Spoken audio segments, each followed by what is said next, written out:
Bonjour à tous, je m'appelle Liane Parti, je suis en terminale SCP en esthétique. Je vous présente ma collègue. Bonjour, je m'appelle Tia, terminale SCP 1. Donc aujourd'hui, nous accueillons une jeune écrivaine qui vient de l'île de la Réunion. Alors, Bonjour chère Liane, bonjour chère Ticia. Je suis absolument ravie d'être parmi vous ce matin au sein du lycée professionnel Châteauboeuf. Je découvre un lycée formidable situé dans une île absolument époustouflante. Eh bien écoutez, je suis une jeune autrice puisque j'ai publié mon premier roman en 2020. Il s'intitule Un monstre là derrière la porte.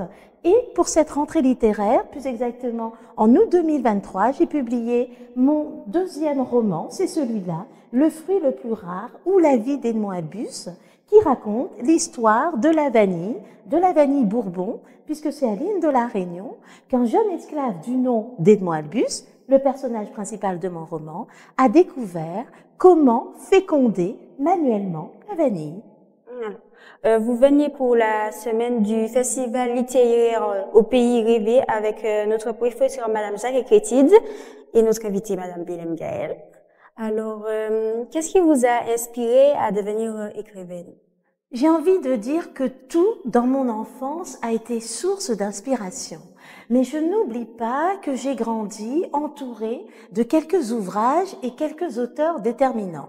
Lesquels? Il y a eu Victor Hugo, il y a eu Guy de Maupassant, il y a eu Flaubert, il y a eu Balzac. Ce sont des auteurs du 19e siècle, très consensuels, très classiques, me direz-vous.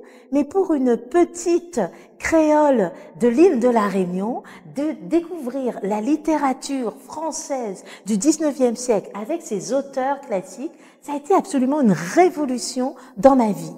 Et les textes que j'ai lus, que ce soit le Père Goriot ou Madame Bovary ou le Horla de Maupassant, m'ont tellement secoué que je me suis dit, je ne peux que devenir écrivaine. Et puis avec le temps, j'ai grandi.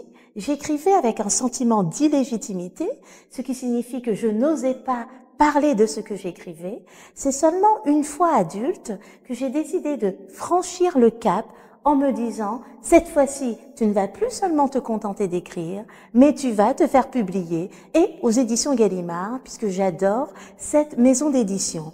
Et là, ce ne sont plus seulement les auteurs de mon enfance qui ont été déterminants et qui ont été des sources d'inspiration, ce sont les voyages que je fais partout dans le monde qui sont devenus de véritables sources d'inspiration, et j'ai voulu, à travers les romans que j'écris, mettre un peu le souffle, l'atmosphère, l'ambiance que je retrouve dans les pays que je visite.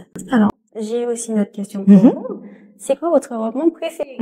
J'adore cette question. Mon roman préféré est Cyrano de Bergerac d'Edmond Rostand, qui raconte l'histoire de ce Cyrano qui a une particularité. Il est terriblement complexé parce qu'il a un nez démesurément long. Par conséquent, Cyrano de Bergerac va dépasser ce complexe par une surexposition de sa personnalité intellectuelle. Et c'est un homme qui a un certain panache, une certaine fougue.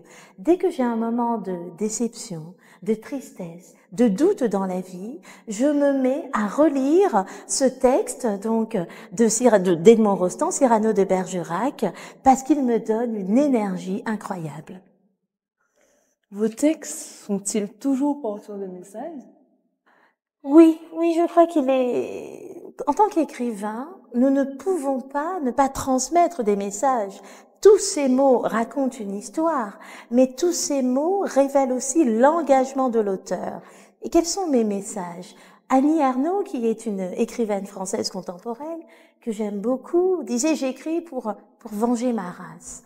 Moi, à travers mes textes, j'écris pour faire connaître, entre guillemets, ma race. Ce que je veux dire par là, c'est que j'écris pour faire connaître et reconnaître les spécificités, les particularités, la singularité de l'île de la Réunion et des habitants de l'île de la Réunion.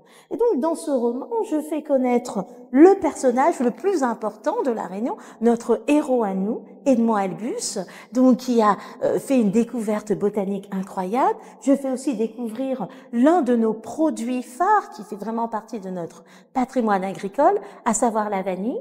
Et dans mon premier roman, Un monstre là derrière la porte, le message est un message résolument optimiste, résolument positif. J'insiste sur la valeur de l'éducation et sur la résilience. Voilà.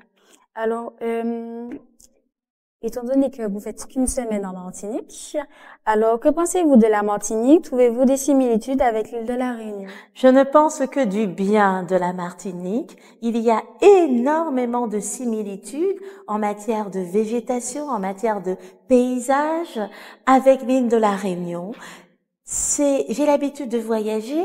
C'est la première fois qu'aussitôt les pieds posés dans un pays, je me sens particulièrement bien. J'ai même envie de m'installer à l'île, à la Martinique, c'est pour vous dire. Donc, les similitudes, on les retrouve dans la flore. On retrouve les mêmes fleurs qu'à l'île de la Réunion, les roses de porcelaine, les héliconias, les hibiscus, les bougainvilliers. Je parle des fleurs parce que dans ce roman, je parle énormément de plantes tropicales. Les similitudes, vous avez un volcan, hein. Nous, on a le piton de la Fournaise, vous avez la montagne Pelée.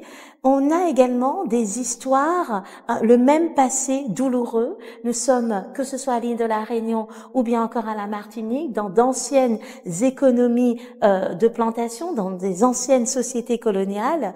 Et c'est peut-être pour ça que je me sens aussi bien, du fait de ce passé commun, du fait également de ces paysages, de ces climats extrêmement comparables entre les deux îles.